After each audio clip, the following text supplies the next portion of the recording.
Siamo in vasca con la prima serie, primato della manifestazione del 2010 di Stefano Graf, 55 e 67 il tempo di iscrizione. Gianluca Gazzola in quarta corsia.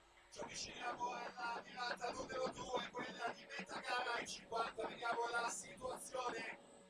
27 e 46 Barison, 27 e 48 Ceccone, poi Gatti 27 e 63, davvero questione di centesimi, sono 5 atleti in 30 centesimi alla virata dei 50, ma siamo già entrati nell'ultima vasca di gare. Ancora Ceccone, Efrem in settima corsia che ci prova dalla laterale, Efrem Ceccone davanti